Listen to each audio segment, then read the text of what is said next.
Welcome. This podcast is an exploration into being human and what's possible when there's less attention on the noise in our heads. Warning. While listening to this broadcast, you may experience moments of deep peace, sighs of relief, personal insights, or long stretches of dead air. Do not be afraid. This is normal. Under the Noise with Wyn Morgan and Kate Roberts. Welcome to Under the Noise. I'm Kate Roberts, and I'm here with Wyn Morgan. How are you, Wyn? I'm well, thanks, Kate. How are you? I'm well as well. Good. Yeah. So we got another listener request for a possible topic to chat about today. And not verbatim, but the listener wanted to know if we would explore the idea of wisdom and wisdom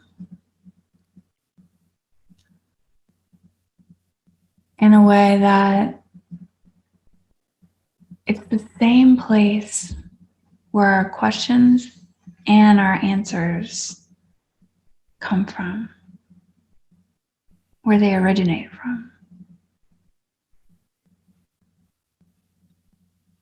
So maybe in different words,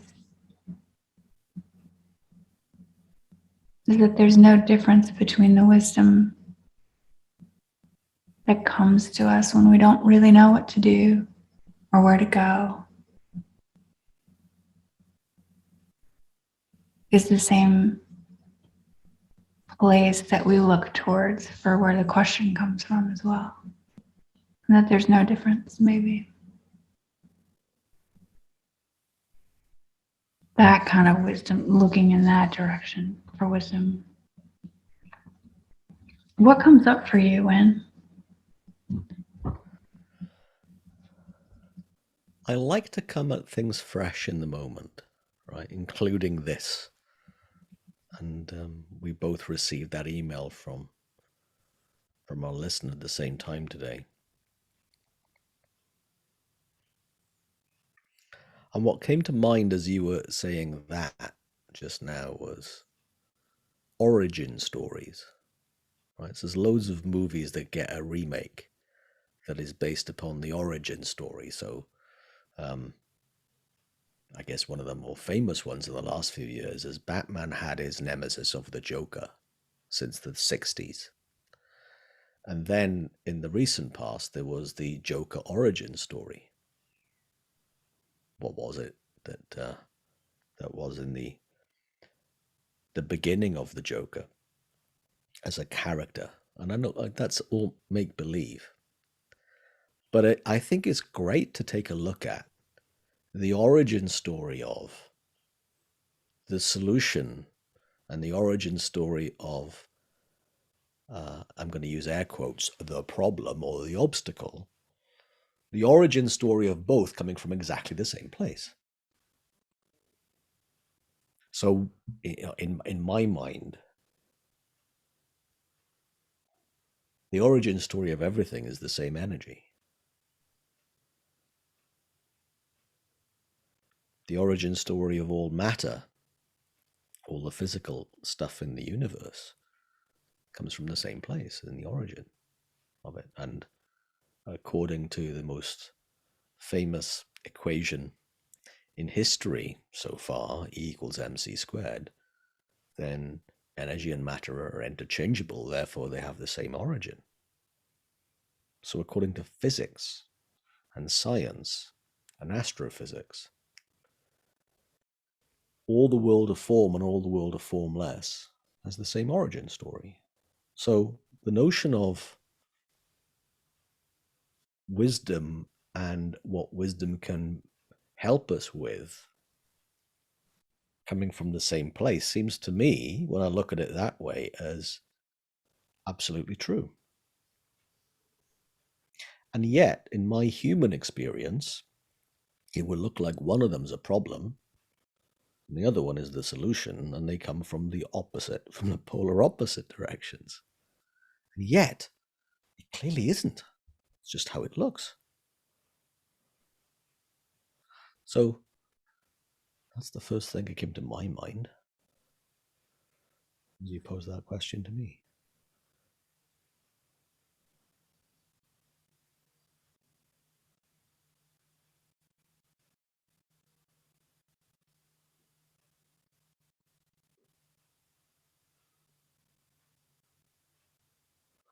Can I share an example that just came to mind? It's flight. So there is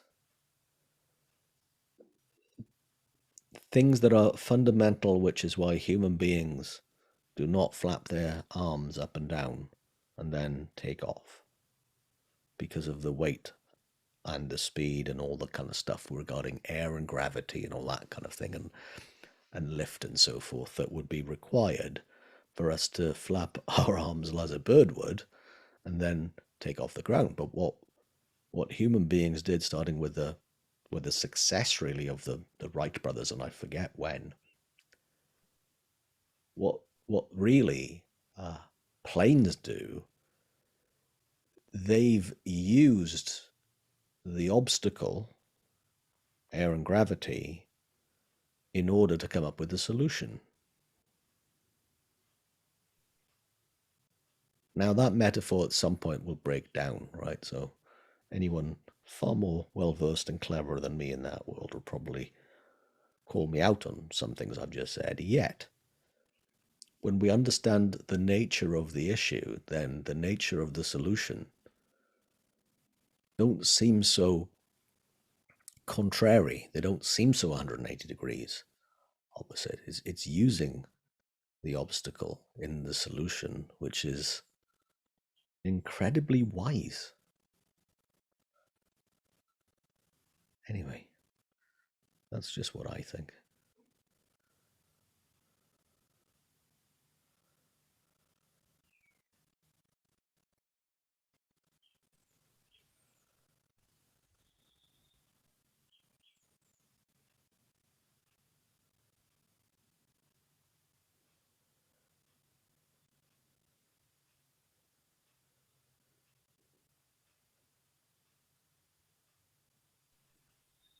I think that most of my life,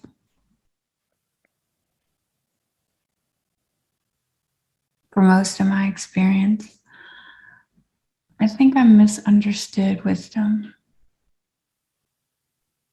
the concept of wisdom, where I thought it was coming from.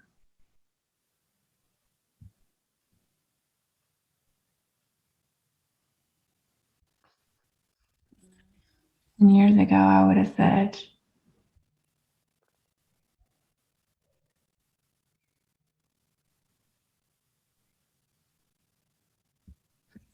that wisdom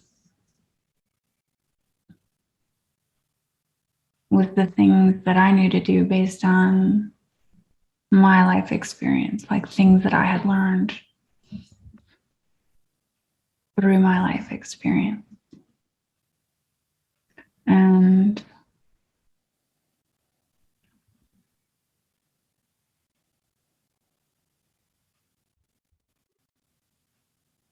I think now I see that as more of my intellect, things that my intellect has picked up along the way, which doesn't at all resemble wisdom to me anymore. What I've seen about wisdom and how it shows up feels very different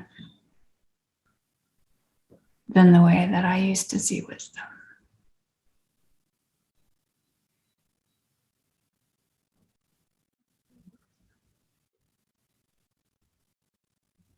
And my relationship with wisdom, my own wisdom, the wisdom that comes through me that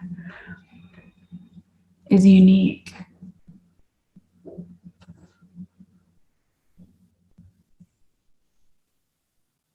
As unique as any individual is. Any human person is how wisdom comes through.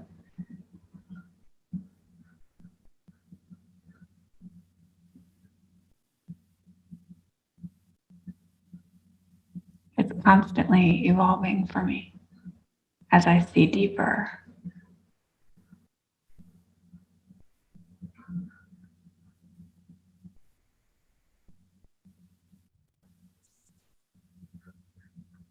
As I look towards truth.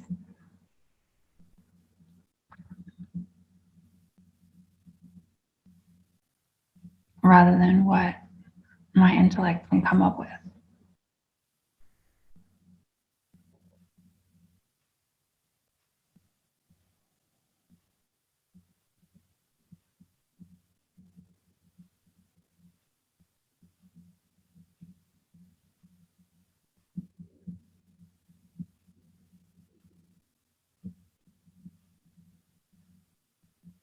I think there's a lot of truth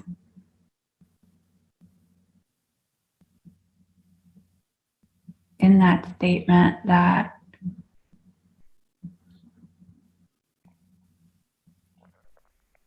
the question and the solution come from the same place. Mm.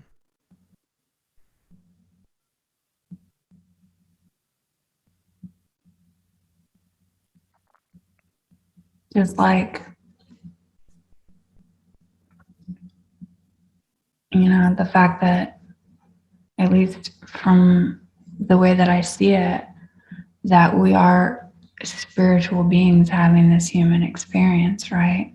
Mm. And so those two together, and maybe the question is like having this human experience, whereas the solution, the answer, the guidance is the wisdom that comes through.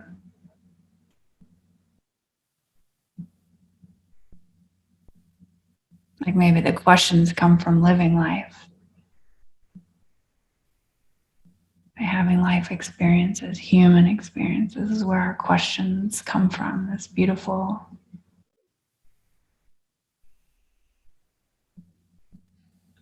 opportunity to look, to see, experience ourselves.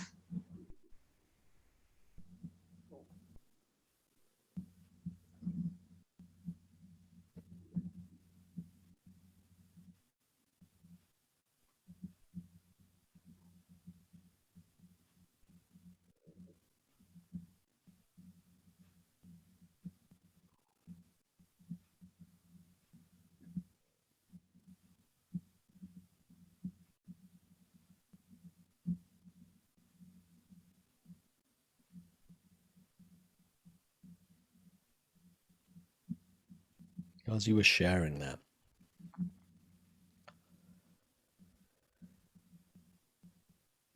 it just occurred to me again that the intellect and memory and stuff that we've learned is not the enemy of wisdom. Wisdom enabled that to happen too. Our innate ability to learn, our innate ability to have a certain amount of memory, whether it's short term or long term. That's it looks to me as in it's a natural. I did not have to learn how to learn.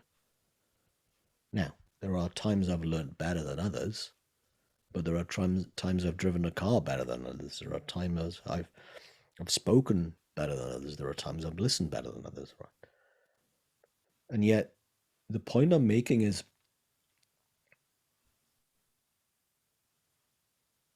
everything in the form of this human experience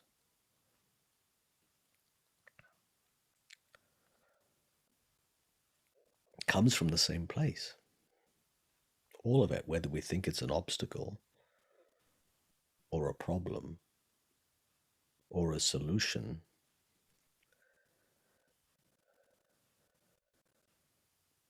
as you've said it so beautifully just now, it's all in this realm of this human experience, of the spiritual and the physical, the form and the formless, having this dance.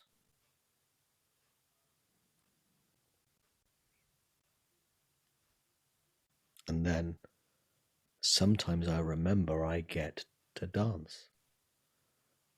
And sometimes it looks like something very different. Sometimes it looks like a battle.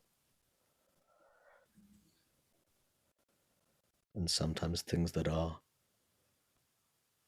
as wondrous as you've just said, I take personally, and it looks like there are things that I have to overcome. Sometimes the things I think I have to overcome, I think I'm to blame. And it's just interesting to just notice back at the bigger picture of that, is to see, wait a minute, in the realm of the human experience of the physical, the form, the spiritual, and the formless,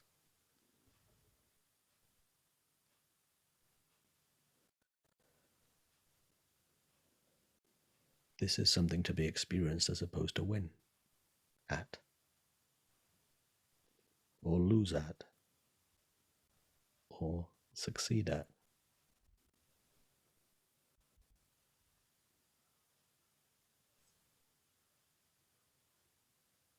And even as I'm saying these words now, there are part of me that wants to fight that too.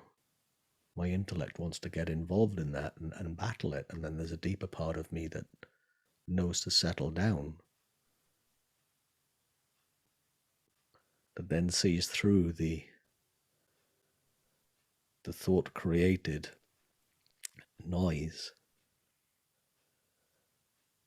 that I can, as a human being, experience and feel and notice,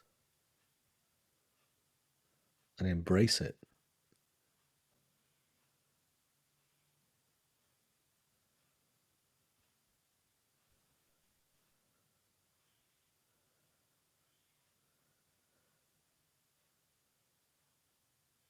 A dear friend of mine had a retreat that he and I were running. I think it was the first time we'd ever run a retreat together. So I'm going back, pushing 5 years now. Dear friend John L. Mockadam. And he said something on, I think, the second or third day of the retreat. We were talking about the notion of mind being not brain, mind being bigger than personal thought, a bigger mind, pure consciousness. As Sydney Banks called it, universal mind. And he said something I'm pretty sure I'm never going to forget. He said, because that energy is what creates planets. It creates galaxies. And it's the same thing that's behind us. And in that instant, I just had this flash of truth hitting me.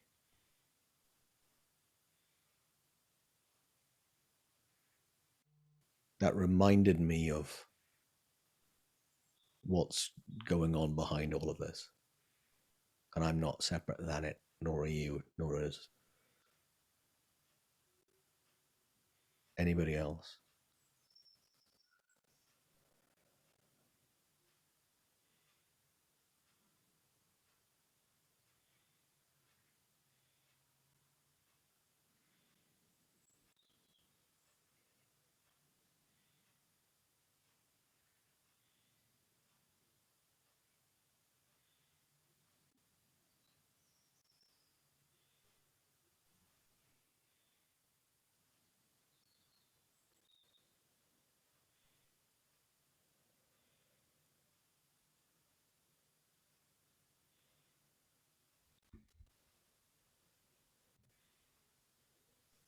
I had this thought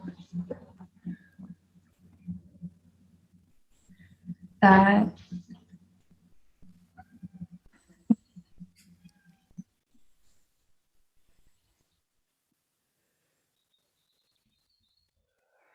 If you're watching on YouTube, I think that's Kate's cat.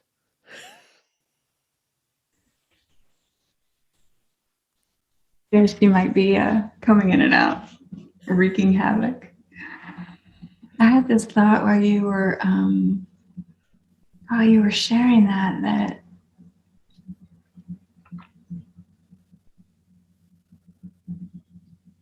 I was listening to a podcast, And one of the hosts said that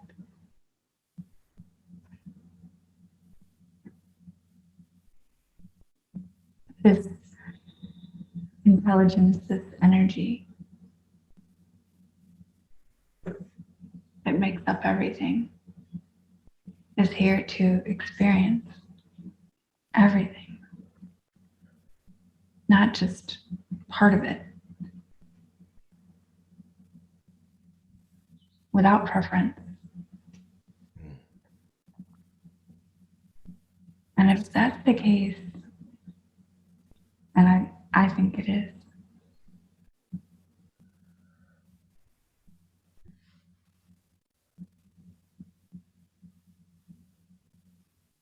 then we're here to experience the question as equally powerful as the solution.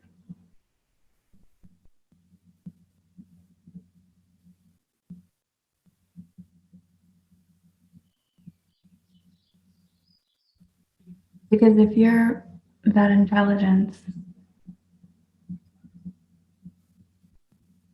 and there's nothing, not one thing that you don't understand, that you don't know, then you don't get to experience any question, any not knowing. Which makes me wonder if, while we're so busy trying to find the solution and thinking that that's somehow preferable to the question, that deeper part of us, that deeper intelligence, is having a party in the question, in the not knowing, because that's so new.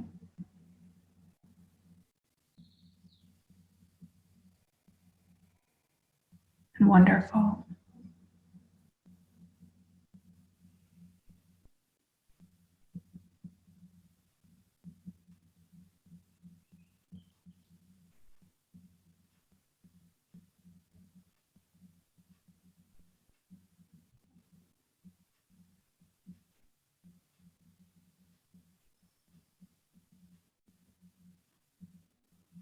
And I think that when I'm fully present, without a story about it, what comes next, or the solution, or the need to know, or like when we're fully present in the question, not needing a solution or to go anywhere for that experience to be any different. Like what's possible? What's possible in that moment to experience? But so often, at least for me, I don't appreciate the question and the not knowing. I'm too busy in my mind moving on, you know?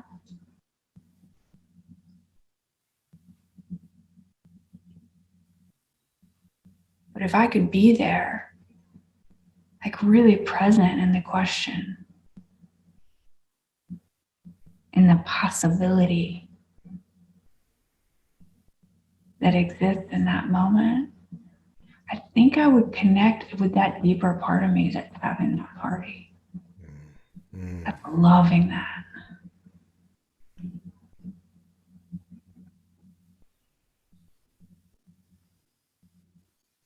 That's what's possible in the question, in the moment, in the present.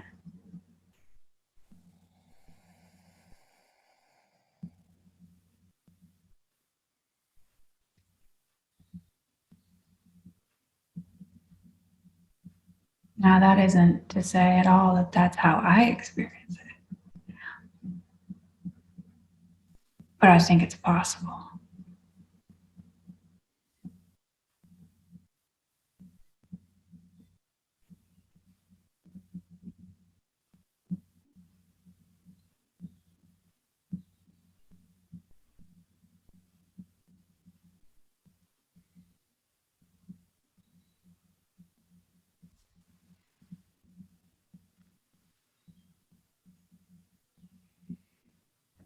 wonder.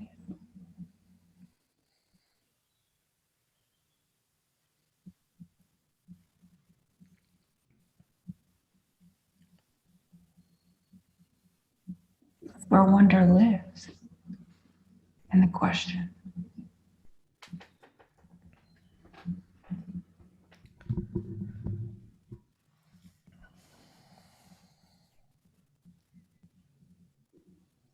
Freaking cool.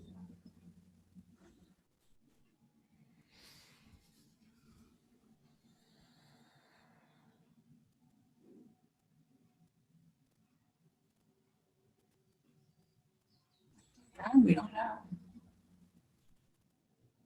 We have that between the question and the solution.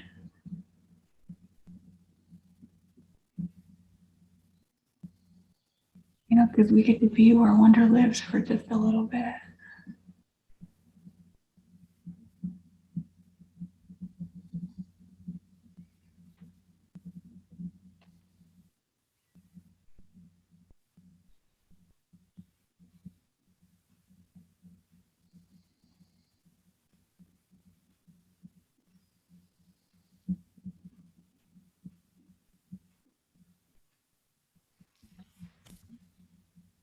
What you've just said reminds me of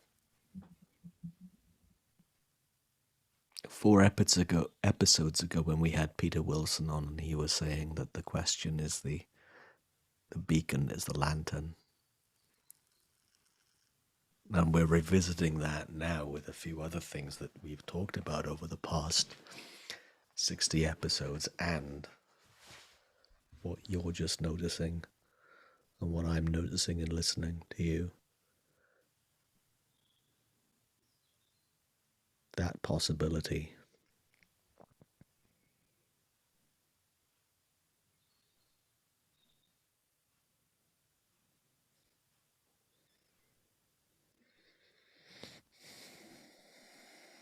It's just beautiful.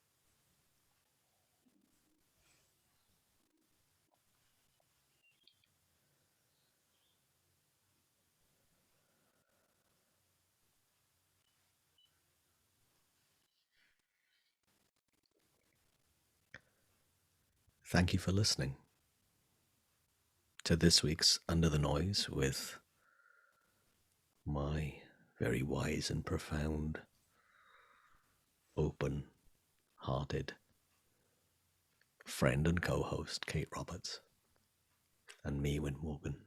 If there's anything that you'd like us to talk about, or questions that you'd like us to ask or answer, then please let us know. Our contact details are in the outro to this episode, and if you're looking at whatever device you're listening or watching us on, our details are there too. Thanks very much. Have a great week. Thanks for joining us. We'd love for you to subscribe, rate, and review. If you have a topic or question that you'd like us to chat about, email Wyn or Kate at wyn@winning.co.uk and Kate at katerobertscoaching.com. Until then, enjoy what's possible under the noise.